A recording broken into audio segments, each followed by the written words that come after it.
en vía formal fue incorporar las recomendaciones de la Universidad de Costa Rica, del Instituto de Investigaciones Económicas. ¿Por qué, Laura? Porque fue la misma Corte la que contrató, la que revisó, incluso con presencia de un representante de los gremios, la que envió a la Asamblea Legislativa un estudio actuarial, porque había un estudio del 2012 que no era legitimado dentro, señalando que tenía deficiencias. La Corte contrata este estudio, no lo envía, no lo ha enviado por productos, incluso la comisión amplía el plazo de la misma comisión para poder revisar hasta su producto final estos resultados. Y a partir de ahí, el texto y esas reglas del juego que han cambiado y que pretendemos reformar, pretenden, por ejemplo, temas o decisiones que se tomaron con la administración del fondo, poder tener una estabilidad. En algún momento se hizo el famoso 2x1, acuerdos de la Corte, que tenían que ver por cada 2 años de servicio se descontaba 1 año y quedaba en 55 años. Igual que el tema de lo que se ha denominado la regla cuarta, que es pensionarse con 55 años y los 12 salarios menores. De ahí que cuando nos llegan los estudios hay 2 escenarios, el escenario 3 y el escenario 4, que es el más recomendable. Yo estaba con el escenario 3, cedimos al escenario 4, porque significa que los empleados no se van con el 100% de la pensión, a pesar 85%. De que cotizan más, igual que el Estado cotiza más. Los beneficios… ¿Cuánto cotiza el Estado? El Estado está cotizando 14 punto algo, ¿verdad? Es casi el doble de lo que cotiza el resto. ¿Y ellos cotizarían de cuánto a cuánto? Si se van con el 85%, la Universidad de Costa Rica dijo que tenían que subir a un 15%. El escenario 3 decía que se quedaban con un 72% de la pensión y solo cotizaban 11%. Llegamos a una negociación en donde aquí lo que hay que centrarse son en esas reglas del juego, en que se cotice, se vayan con un 85%, pero gradualmente entre 11 y 15% van a cotizar. Y aquí se respeta el tema de la progresividad, es decir, si yo gano, si no gano los 4 millones, si gano 3 millones, entonces, si gano 2 millones, si gano 500,000 colones, progresivamente ese aporte se va a sustentar entre el 11 y el 15. Y una cosa que creo que hay que reafirmar y que yo voy a sostener en toda la discusión parlamentaria: la administración del fondo tiene que salir de la Corte Suprema de Justicia. Para ver esas 2 diferencias ya se incorporó con nosotros Ronald Segura. Buenos días, ¿cómo le va, don Ronald? De fiscales del Frente Gremial. Y entonces, el punto es las diferencias, digamos, 85% de pago de pensión, cotización del 11 al 15. 35 años de servicio, 35 años de servicio, son 30. Y 20 años. Tope de 4 millones. Tope de 4 millones, 20 años de cálculo, 240 salarios, 20 años de cálculo de todos los salarios. Los gremios habían propuesto 10 y lo que está actualmente es que se van con los 2 últimos salarios. ¿Esto por qué es importante? Porque una persona que eventualmente, bajo los mecanismos de movilidad social, si empieza en un puesto de oficinista, qué sé yo, y va subiendo, las cotizaciones no son proporcionales a los beneficios finales. Entonces, por eso quedan los 2 últimos. Y un detalle que me parece muy importante. Lo de la Junta. La Junta, quedamos 2 detalles. La Junta, que queda 2 representantes de los gremios, 2 representantes de justamente la Corte y 3 representantes que no es la SUPEM, por cierto, porque yo no sé de dónde sacan eso. La SUPEM le toca supervisar, como cualquier otro fondo, fuera de lo que ¿De quiénes serían esos 3 representantes? Esos 3 representantes, por normativa de CONACYF, se llama concurso público y son denominados. Aquí lo que se está buscando es la profesionalización y que la gente que administra justicia, la gente que administra fondos o en el sector financiero administre. Edad de pensión. Edad de pensión quedaría 65 años. Hombres y mujeres, hombres vamos y a ver, mujeres. ese es un detalle que me parece que hay que revisar, Pero en el caso de pensión anticipada, estamos en mociones 137, vamos hacia eso. En caso de pensión anticipada son 60 años mujeres, 62 años hombres. Actualmente está así, pero la pensión con estas reglas 2x1 y qué sé yo ha variado. Un tema importante con los escenarios, Laura. Aquí se ha justificado que el fondo de pensiones tienen rendimientos en el sector financiero del alrededor del 7%. Yo le pedí a algunos compañeros que por favor lo certifiquen. Eso nos daría. Quiere decir que generan una ganancia importante. Sí, en la Universidad de Costa Rica se usó el escenario más conservador, el escenario del 3%. El promedio del mercado financiero anda en 2 punto algo. Es válido el tema de buscar que los rendimientos entren al fondo. Ahora, ¿qué pasa si hay un salto financiero como lo tuvimos en el 2008? Vos no podés eventualmente... Una crisis, ¿verdad? Una crisis en el 2008. Creo que hay que ver varios escenarios. Hay un informe de la Corte Suprema de Justicia que ha señalado de ingresos y egresos, que ellos lo avalan, que en el 2019 se estarían tocando los fondos. Todas las respuestas que hemos tenido es que todos los estudios tienen un pelo en la sopa. Bien.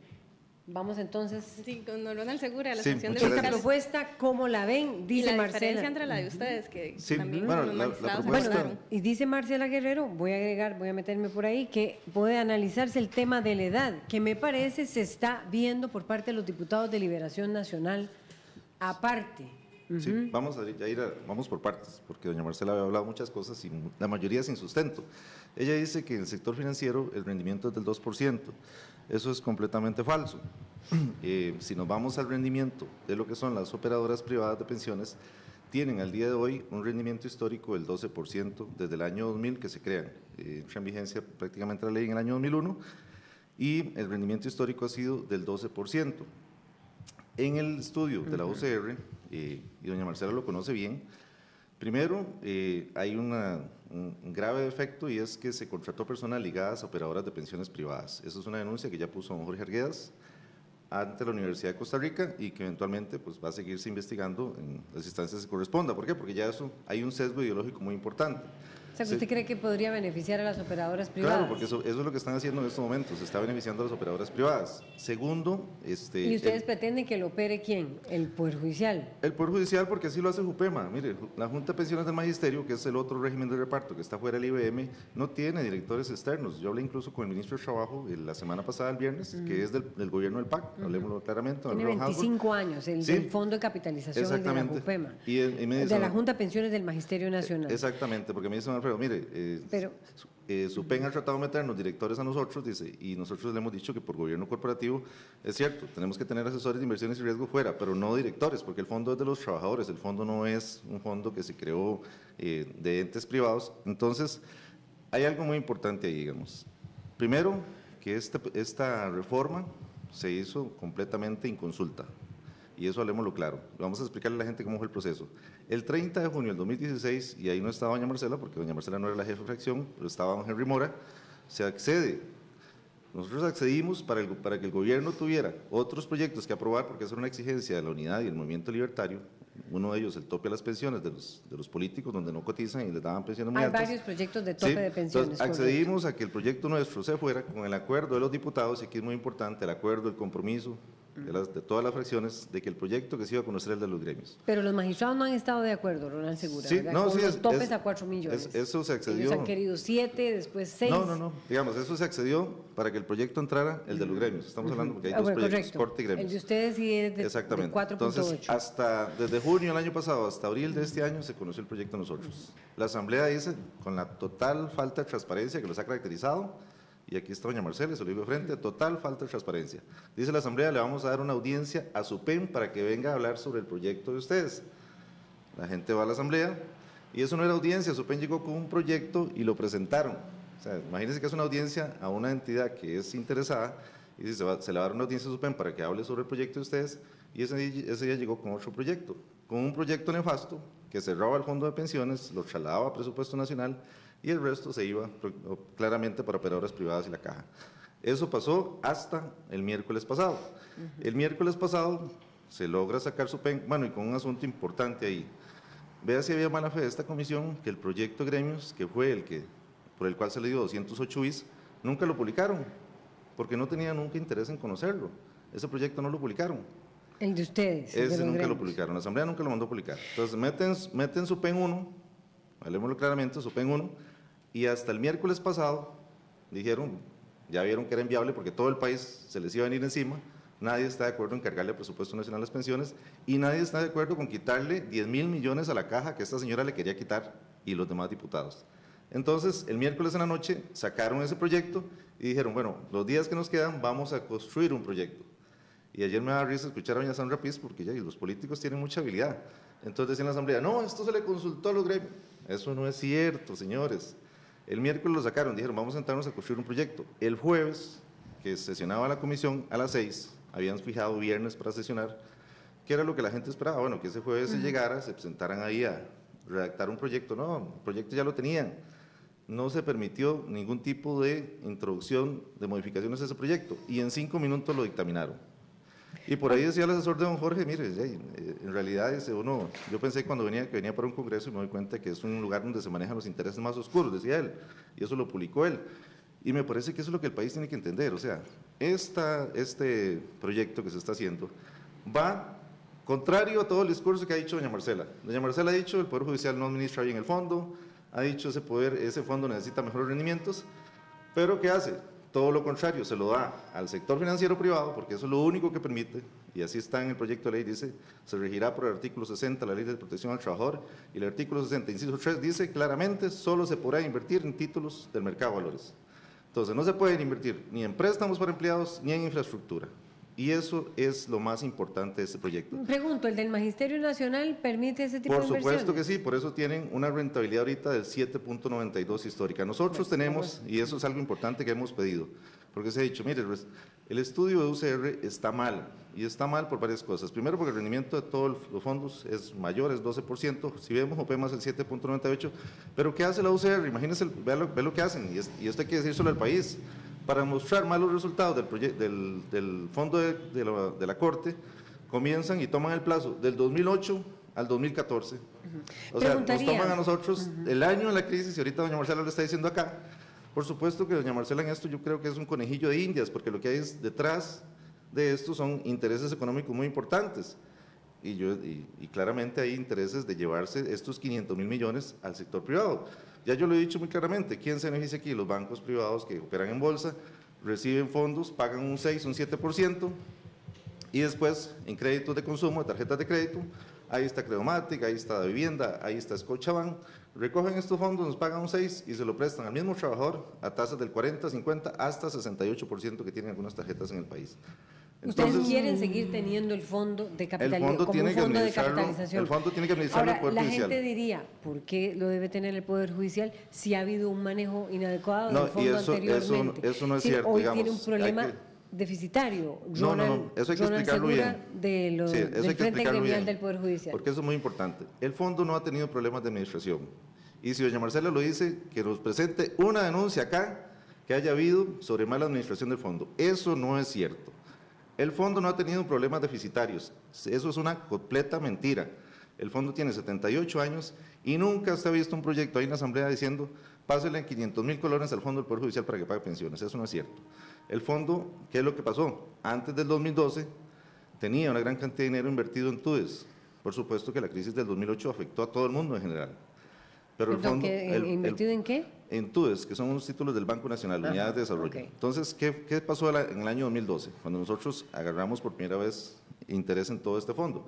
El fondo, como le digo, nunca ha habido ninguna denuncia de mal manejo de administración, nunca nadie se ha robado un 5 del fondo. Y en el año 2012 se tomaron varias medidas que el día de hoy el fondo del Poder Judicial es el fondo cuyas reservas crecen más. Imagínense que nosotros pasamos de 1939 al año 2012, teníamos 300.000 millones. Al día de hoy, en 4 años, casi hemos duplicado esas reservas, tenemos 500.000 millones. El fondo está creciendo a una tasa del 16.5% anual y los rendimientos de los últimos 2 años han sido del 8%. Entonces, ¿cómo va a aceptar usted rebajarle todas las garantías a los trabajadores aceptando que le digan, mire, no, usted no puede ganar más de un 3%, porque eso es lo que nos dice la UCR. Okay. Y los diputados, de la manera más ingenua, con total desconocimiento del mercado financiero, dicen, hay que hacerle caso a UCR, porque entonces el fondo no puede ganar más del 3%. Mire, si ahí están los rendimientos históricos, pídaselos a la SUPEN de las operadoras privadas, pida el de Jupema y pida el del mismo Poder Judicial. Perfecto. Los rendimientos son mucho mayores y ese estudio está hecho simple y sencillamente para darle los fondos a las operadoras privadas.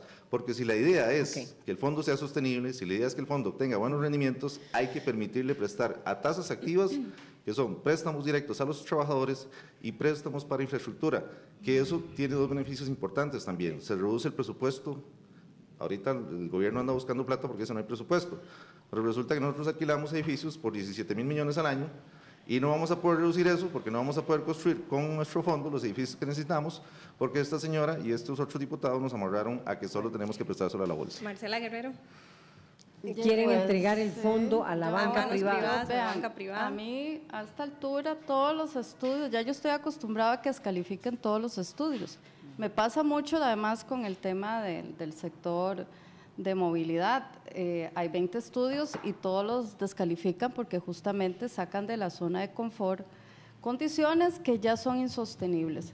Yo a esta altura, yo creo que este es como el quinto, sexto debate en el que estoy y realmente hay historias, porque todo es la generalidad y no entramos al cambio de reglas de por el fondo que tiene que darse. Yo entiendo perfectamente de que es muy incómodo salir de una zona de confort donde uno se iba con 55 años, con los 12 menores salarios, con el tema de que incluso el cálculo es de mucho menor, ¿verdad? Aunque usted no cotice. La Contraloría ha señalado cosas muy interesantes de cómo, digamos, hoy 12.000 personas están sosteniendo 3.500 personas. 2015, 5 personas iban a sostener a un jubilado. Para el 2040 van a estar 1 a 1. Entonces, hay una relación en donde muchas de estas reglas para sostenerse no van a alcanzar. Marcela, pero tal vez refieras a lo que yo he dicho, al tema del rendimiento, porque usted fue igual con Amelia Rueda, siempre sale con esa frase de me sacan de la zona de confort. No, refieras al fondo a lo que yo le he dicho. Pero ¿Por qué si ustedes están yo ya lo he del fondo? escuchado y hágame el favor y me escucha a mí. Pero refieras al fondo, porque o sea, siempre sale con eso. pero ya nos no, referimos a su fondo. O sea, si usted se inquieta y está incómodo, pero es que yo quiero tómese que un usted vasito de agua y me escucha.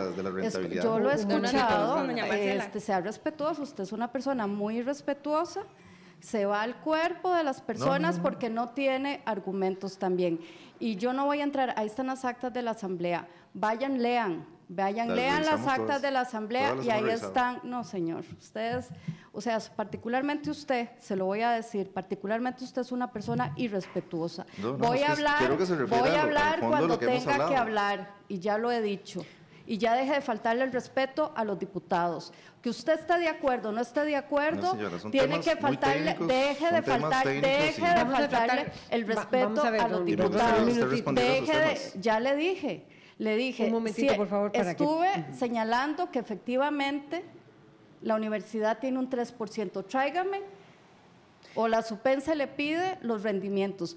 Pero no pueden, a punta de rendimiento, sostener un régimen que tiene que cambiar. Rendimientos, o sea, eso es lógico. Pero el punto es cierto. ¿Y cómo va a seguir alimentando las pensiones? Se ha pagado el día de hoy sin ningún problema. Bueno, los rendimientos es la parte más importante del fondo, porque el fondo es un fondo de ahorro. Déjeme terminar, yo ya lo escuché. De dejar de terminar, don Ronald Seguro. Deje de escuchar y deje de estar faltando el respeto. No, pero estoy pidiendo nada más de manera muy respetuosa que se refiera al tema de los rendimientos, que es muy importante. Haga silencio y respete. Haga silencio y respete. Lo que le voy a decir es lo siguiente. Es decir, hay un conjunto de personas que no van a recibir pensión y ustedes lo saben. Eso no es cierto. Perfectamente. Eso no es cierto. Y se lo voy a señalar. Si ustedes descalifican a la UCR, lástima en toda la plata que perdió la Corte, contratando donde ustedes tuvieron además una persona. Ese estudio no se ha recibido todavía y eso es importante. Bueno, Ariana Orocu dijo aquí que lo habían recibido. No, ustedes un día… Vamos a tratar de porque empiezan a dialogar, si se da la intervención suya, sobre cosas que todavía no sabemos nosotros. A ver, hay una denuncia fuerte que está planteando Ronald Seguro en el sentido de que el objetivo final de esta reforma es pasar a que lo manejen los fondos. los sectores privados. Presenten la denuncia de que eso está pasando. Eso no es cierto. ¿Por qué no es cierto, Marcela Laura, Guerrero? básicamente todos los fondos de pensiones tienen supervisión en este país. Esos dineros efectivamente tienen que salir de la Corte porque han estado mal administrados. ¿O por qué creen que llegó a la Asamblea? Porque está muy bien. ¿Por qué aceptaron que eso? Llegó a la Asamblea porque nosotros mismos lo mandamos. Pero vamos a tratar de esperar, don Ronald. ¿Para qué lo mandaron? Lo mandaron porque hay un problema. Porque hay que ponerle tope a las pensiones, un voto de la Sala Constitucional del año 2010. Entre otras razones. Ustedes no lo han hecho en 7 años. En el 2010 la Sala le ordenó a la Asamblea. Vamos a tratar de esperar, don Ronald, porque le dimos la oportunidad para que termine la idea. Usted dice que es porque hay la Universidad de Costa Rica ha hecho sus conclusiones en torno al fondo. Así es. Y con la información que dio, o sea, que hay dos cosas básicas. La información la dio la Corte. La información no se la sacaron en la Universidad de Costa Rica de una base de datos, de cualquier base de datos. Se la dio la Corte. Toda la información que dio la Corte fue supervisada con don Arnoldo Hernández desde un principio, que es representante de los gremios, y los productos fueron entregados.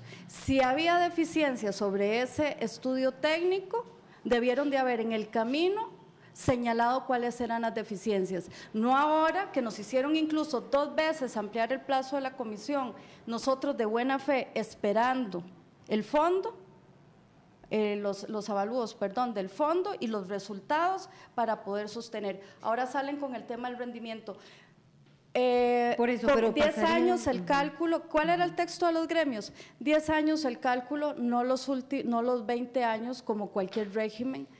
El que se sostuvieran las condiciones del 100%, la posibilidad de no ponerle tope, que dieran préstamos incluso sin aval técnico. Ahí está el texto, don Ronald. El proyecto de nosotros lleva tope, Marcela, no diga cosas que no son ciertas, no le diga mentiras a la gente. 12 salarios, sí, eso entonces, es cierto, 12 salarios. No diga que no lleva tope. Es que usted no me deja terminar. 12 a la contribución del Estado no le tenían tope. Al tope de las pensiones sí tenía tope, eso es cierto. En eso me expresé mal y le agradezco que me corrija, pero no es cierto que ustedes manden ese texto porque sabían que efectivamente había que hacer una reforma, o si no nos han hecho perder el tiempo. Por eso, pero los fondos, todavía no se ha aclarado, doña Marcela, usted nos iba a decir por qué no iba a pasar lo que está denunciando Ronald Segura, de que los fondos van a ser administrados por banca privada. Aquí el análisis que nosotros hicimos en la comisión es que la administración que ha tenido la Corte efectivamente tiene, digamos, un manejo que no es ni técnico ni administrativo. Pasar esto fuera no garantiza que esto, incluso con 2 representantes de los mismos gremios y 2 representantes de la misma Corte, son los que finalmente van a decidir cómo se administra, dónde se coloca, a dónde va, junto con 3 representantes que efectivamente tienen que ser técnicos. Es decir, ahora el dime y el direte, que lo hemos oído, o sea, yo tengo un año, el otro día don Ronald decía, ¿cómo se van a sacar un texto de un día para otro? O sea, perdón, señor, yo tengo un año de estar trabajando en este texto. ¿Sí lo manejarían los bancos privados? Por supuesto. O sea, no pueden manejarlo los bancos. Quien va a tomar las decisiones sobre cómo se manejan esos fondos son 7 personas que van a estar ahí sentadas señalando dónde se coloca y dónde no se coloca. Yo creo que estas cortinas de humo, Laura, finalmente son para no entrarle al fondo de que las reglas del Poder Judicial tienen que cambiar. Pregunto, esas personas, esas 7 personas, un minutito, don Ronald, ¿podrían decidir o tomar decisiones como se da con el Fondo de Capitalización Laboral por supuesto, la Junta de Pensiones del Magisterio Nacional durante 25 años? Por supuesto, o sea, ¿qué van a estar haciendo? 2 representantes de la Corte, que son mayoría, con 2 de gremios, son 4, frente eventualmente a 3 personas que son técnicas. ¿Quién va a tomar las decisiones? Técnicos, la gente que administra justicia, que se dedique a administrar justicia, la gente que sabe del tema financiero, que se dedique. Esta reforma no fue a la Asamblea Legislativa simplemente porque había que ponerle un tope a unas pensiones de lujo, efectivamente, ¿verdad? Pero también contemplaba una serie de condiciones, entre esas variaciones de las reglas del juego de quienes cotizan para poder sostener ingresos que no pueden atenerse solamente a los ingresos. Hay un tema ahí muy importante y no es solo, digamos, que Primero, vea lo ilógico. Dice, se nombrarán por el CONACYT. El CONACYT, sabemos que ahí está todo el sistema financiero. Tiene mayoría en la Junta, pero además, y eso es lo que doña Marcela, yo he querido que se refiera a ella, además el artículo 60 solo nos autoriza a invertir en bolsa. Es que ese es el punto que está aquí, ese es el punto medular de este proyecto. Nos obliga a un rendimiento bajísimo, van a estar destinando el fondo a un fracaso financiero futuro y eso sí se le va a cobrar al país. ¿Por qué? En Chile, en el año 2008, los fondos de pensiones perdieron cada trabajador el 40% de sus ahorros porque estaban obligados solo a invertir en bolsa. ¿Qué ha hecho Jupema? Y eso lo hablé con el ministro de Trabajo y doña Marcela puede hablar con don Alfredo. Solo se puede invertir en bolsa, solamente, entonces. No podemos prestarle a empleados, no podemos hacer edificios, nada. ¿El Fondo del Magisterio Nacional sí presta empleados? Sí lo hace hoy todos los días, presta para consumo, presta para vivienda y presta para obra pública. Y aquí nos sujetaron únicamente. Es decir, nos dicen, le vamos a nombrar 3 directores del CONACYT y ustedes solo van a poder invertir en la ley reguladora de mercado de valores. Es concurso público, eso está reglamentado. Sí, pero al final el CONACYT lo va a decidir. Y entonces, al final de cuentas, ¿qué es lo que pasa? Y ahí está el artículo, doña Marcela, ahí está el artículo 60. Los he leído, nosotros para redactar ese proyecto vimos la normativa justamente que CONACYT tiene para abrir a concurso público las personas que van a integrar esa junta, ¿verdad? Y eso usted lo sabe perfectamente. Es decir, yo ya no voy a desgastarme con pero el temas… tema de inversiones es lo más importante. No es lo más importante. Lo más importante, don Ronald, es que la gente… Es más, a mí me ha llamado gente, jueces, que me dicen que están dispuestos a pasarse al IBM. Por supuesto, cualquiera, es decir, con este proyecto aquí, que están ustedes redactando, la gente va a preferir pasarse al IBM. Un minutito para que termine la idea, doña Marcela. Sí, yo realmente creo casi que la mayoría, ayer con un señor don Jorge da gusto debatir con él, porque escucha, o sea, da razones. A mí me llama la atención que no quieren tocar, o sea, yo entiendo que no quieren que el fondo salga, entiendo que hay problemas con que irse con 55 años, con los 12 mejores salarios y con un 100%, por supuesto que es incómodo, ¿verdad? Pero eso debieron de haberlo también visto cuando mal administraron ese fondo. Bueno, y si hay evidencia y ha salido en los medios de comunicación, yo ahora no voy a perder el tiempo. Me interesa en qué están ustedes, don Ronald, dispuestos a ceder con el tema de las condiciones. Es que ese es el punto. Marcela, el tema de las inversiones, tienen que diversificarse para que el fondo pueda ganar mejores rendimientos. Eso es algo lógico. Le pido que me escuche, se lo consulto. Es decir, toda la reforma tiene que ser solo inversiones. De ahí en fuera, lo demás, no hay que tocar. Hay temas que, como dice doña Laura, por ejemplo, vea, y esto es un tema técnico, la Sala Constitucional ya dijo, y hay jurisprudencia reiterada, que este proyecto claramente ya es inconstitucional solo por eso. La Sala ha dicho que los regímenes de reparto, el régimen de pensiones se crea en 1931, en 1939, en 1941 se crea la ley para crear el IBM. ¿Cuál es el punto? Y el artículo 65 de esa ley establece, bueno, que ese es el régimen, por decirlo así, universal. Entonces la Sala Constitucional que ha dicho, la Sala ha dicho, mire, se reconoce en Costa Rica la existencia de otro régimen de reparto, básicamente corte y básicamente magisterio. ¿Y qué es lo que dice la Sala? Estos regímenes no podrán ofrecer condiciones menores a las que ofrece el IBM. Y en este proyecto, por ejemplo, ya Liberación se dio cuenta de eso ayer y presentaron mociones porque se comete un grave error, se pasa a las mujeres y los hombres a 65 años y resulta que la caja ofrece 62-60. Entonces, obviamente eso ya por sí mismo es inconstitucional. Pero el tema aquí más importante, y doña Marcela ha rehuido contestar esa pregunta, es básicamente que no se nos permite diversificar las inversiones. Bueno, se nos obliga solo a invertir en bolsa. Le voy a decir, o sea, lo que le acepto de su argumento es… No se toquen ninguna condición. A mí me da mucha pena que usted diga que hasta ayer se dieron cuenta. Julio Rojas, Mauro Fallas, Antonio, que nunca estuvo en la comisión, pero que él estuvo en representación, que llegó con un acuerdo con ustedes para que volviera el texto. Y Sandra, o sea, quiere decir que todo este tiempo no se han dado cuenta, hasta ayer Liberación se da cuenta de la verdad, o sea, hemos estado un año realmente dispersos con una fracción, sí, yo no, y dos, una cosa que es muy importante, lo que yo interpreto que dice don Ronald es, aquí no se toca ninguna condición de los trabajadores y vamos, salvo el tema del tope de las pensiones, digamos, mayores a 4 millones, y lo demás lo vamos a resolver a punta de rendimiento. Nada más, esa es la síntesis. No, la síntesis es que si usted sale diciendo un discurso que ustedes están haciendo esta reforma para mejorar el rendimiento del fondo, no, con, este proyecto, con este proyecto sepultan la sostenibilidad financiera del fondo. ¿Pero cuál es su propuesta aparte del tema de los rendimientos, don Ronald? Que se permita diversificar las inversiones del fondo. Nosotros pero llevamos un proyecto. Y no se cambian las otras condiciones, o sea, vamos a ver, en términos simples para la gente. En términos simples para la gente hay varios temas importantes. Primero, tema de género, está mal. Bueno, el tema de género lo vamos a ver.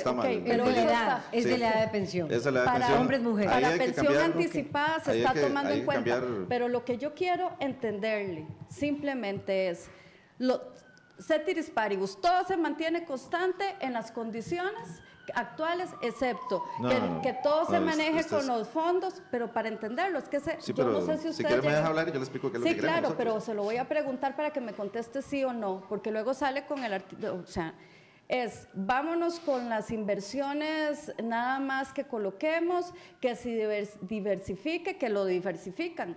Yo tengo entendido, y el tema de lo tope. Esas son las únicas tres cosas que usted, yo no sé. Ahí está el proyecto de gremios y lastimosamente, lástima que no lo han leído, pero nosotros, nosotros estamos cambiando, cambiando la cotización y esto es algo importante porque también doña Marcela no lo ha tomado en cuenta. Cuando usted cambia una base de cálculo de 2 años, como la tenemos nosotros, a 10 años, ya ahí se reduce un 20%. Pero entonces ¿ustedes estarían dispuestos a cotizar del 11 al 15? En el caso del magisterio, lo tengo que decir, pues lo conozco muy bien, es del 11 hasta el 17%. Sí, nosotros subimos en el 2012, de un 9 que cotizábamos, voluntariamente lo subimos al 11. ¿Y eso qué nos ha generado? Que 4 años prácticamente hemos duplicado las reservas del fondo. Si también han aumentado los gastos administrativos, eso ha salido de empresa. Pero ustedes estarían dispuestos a aumentar la cotización del 11 hasta el 15 o del 11 hasta el 17. Por supuesto, el magisterio sí lo tiene hasta el 17. Al día de hoy la gente tiene que entender esto claro. Doña Marcela dice, mire, ustedes tuvieron participación en el estudio CR, no lo tuvimos. ¿Por qué? Porque don Arnoldo Hernández no forma parte del movimiento gremial y eso es algo ¿para qué lo pusieron? No, nosotros no lo pusimos. Bueno, están hablando de una persona que estuvo en el proceso de estudio de la Universidad de Costa Rica. Pero con un agravante, don Arnoldo sufrió un paro cardíaco, tuvo una operación cardíaca, le operaron del corazón y don Arnoldo no estuvo en ese proceso, prácticamente. Y no sustituyeron a nadie. Bueno, Adriana aquí nos dijo a nosotros, nada más para salir de la duda, Adriana aquí nos dijo que ellos habían estado en la entrega de los productos. Es que, digamos, hay un tema importante. Están hablando de un proceso de consulta que se llevó a cabo con el estudio de la Universidad de Costa Rica, pero tal vez en estos términos que ya hoy terminó la huelga, que están en un proyecto que ustedes van unidos con los magistrados, es decir, ¿qué puntos están ustedes dispuestos? Ya escuchamos a Ronald Segura decir, se tiene que diversificar, doña Marcela, y no solo entregárselo en bolsa, sino invertir en préstamos para los empleados judiciales, vivienda, como lo establece el Fondo de Pensiones del Magisterio Nacional.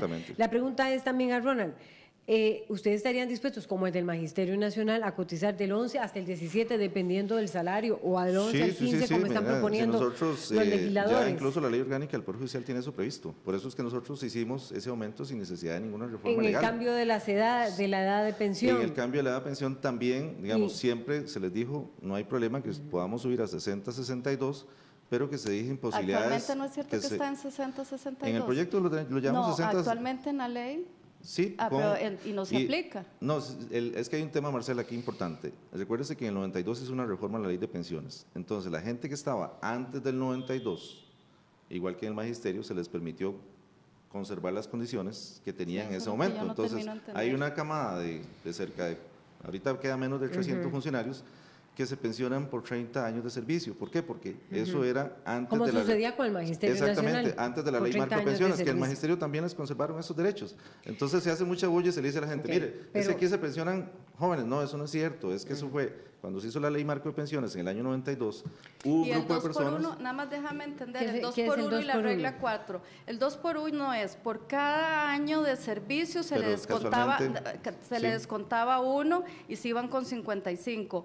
Y el tema permitir incluso personas de 55 años que se iban con los 12 mejores salarios. Esos fueron acuerdos de la Corte y por eso es que queremos sacar el fondo de ahí. Eso se está eliminando. Esto eventualmente hay que ponerle orden. 2 por 1 es... ¿Ustedes estarían dispuestos a eliminar esos puntos? Y eso es lo que no se eliminó, 2 por 1 se eliminó hace tiempo porque la misma auditoría del Poder Judicial lo eliminó. Se jubilarían de a 60 o 62 años. Exactamente, pero sí hay que dejar una posibilidad de retiro anticipado con penalización, que lo hemos dicho. ¿Por qué? Porque la función judicial es muy desgastante. Entonces, en este momento usted tiene en varias delegaciones policiales policías que no pueden portar armas porque tienen dictamen psiquiátrico. Entonces, realmente, digamos, se tienen ahí, hay que sostenerlos varios años sin que prácticamente puedan hacer nada, y eso sí es caro para el Estado, porque no se les puede jubilar porque la ley no lo permite. Entonces, digamos, ¿qué se dijo? Nosotros estamos de acuerdo y así va en el proyecto nosotros. Vea, estamos subiendo a 10 años. Ya subiendo a 10 años. ¿Y qué hacemos con la UCR? Nada más como para tener ideas. El de la que UCR dice 20 años, aquí, igual que el IBM, sí, igual que todos. 20 años de qué? De cotización. 20 años de cotizaciones, sí, de salarios. Digamos, aquí es importante algo, doña Marcela, y esto de la manera más transparente. Cuando vino Melinsky en el año 2012. Que tampoco sirve el estudio. Ya tenemos que ir cerrando porque tenemos además comentarios. El estudio UCR todavía nosotros, la Corte, no nos ha trasladado formalmente. ¿A quiénes son nosotros? A los gremios, a nosotros. Pero ellos nos dijeron que sí. No, es que ustedes tienen un enredo la Corte tuvo la presentación del estudio hasta nos lo mandaron a la Asamblea. ¿Estarían dispuestos a subir a esos 20 años de servicio o a...? Nosotros tenemos 30 años de servicio. 20 años de cotización. No, 35, o sea, tienen 30 años de servicio que no necesariamente se aplica y usted lo sabe. No, sí, en ningún caso la gente se puede comer menos de 30 años. Incluso el texto de los gremios sostiene que Medicatura Forense es el que da las incapacidades. Hay que sacar eso de ahí. Eventualmente, a mí me han contado casos que yo, digamos, no tengo evidencia, que creo que es de conocimiento casi todo el mundo en el Poder Judicial, en donde yo sí creo que eso tiene que salir. La caja tiene que ver realmente las condiciones para que una persona se vaya incapacitada adelantadamente. Y así una serie de temas que el texto, podemos hablar incluso del texto de los gremios, que creo que aquí no es el caso. Yo me voy a comprometer a una cosa, Laura, por respeto, digamos, a don Ronald y a ustedes. Les voy a mandar por escrito las condiciones en que va a operar el mercado financiero con esto, por escrito. Y a mí me encantaría por escrito, don Ronald, las condiciones que ustedes valoran de los escenarios de cambio de reglas del juego para los empleados. No vuelvan a poner que el Melinsky se equivocó. Todos los estudios a esta altura se han equivocado. A esta altura ya uno no sabe, entonces, tenemos ¿con quién poner? No, Melinsky, y ahora con el tema de la UCR, ¿cuál es el sustento técnico para darle a las generaciones certeza, no solamente en rendimientos, de que van a recibir su pensión? Ese es el único objetivo en la Asamblea Legislativa. Tenemos que cerrar ya. Vamos a leer los comentarios y nada más vamos a ir cerrando ya con el tema. Dice Lorena Salgado Sánchez: un sistema único de pensiones de reparto y solidario no es negocio para el sector financiero. En consulta. Luego, Rosaura Portugués: intereses políticos y económicos para privatizar los regímenes. Dice Ernesto Echeverría: si los trabajadores del Poder Judicial quieren una pensión de lujo, que lo mantengan con sus salarios, no queremos seguir manteniendo a esta gente. Maylin Cruz Vega: don Ronald, ¿de dónde vienen los fondos que ustedes cotizan? De todos nosotros, es dinero del Estado, no se reproduce por generación espontánea, además de irrespetuoso, nos tacha de ignorantes. Adelante Marcela, diputados como usted nos hacen tener esperanza. Dice Cassandra: ¿qué y con qué negociaron? ¿Qué le pasa si no lo sacan de la corriente la Asamblea Legislativa? ¿Pararán de nuevo al Estado de Derecho del país?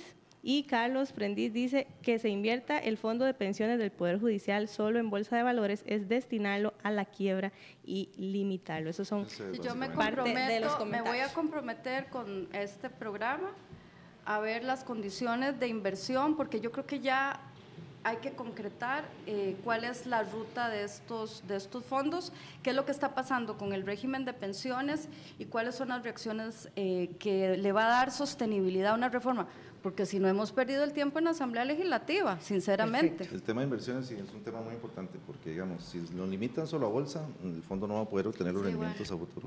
Perfecto.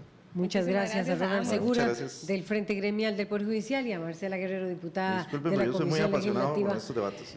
Una tafil le puede caer bien antes. No, bien, y a ustedes también, gracias por acompañarnos entonces aquí en RTN Revista. Sí, nos vamos. Feliz día.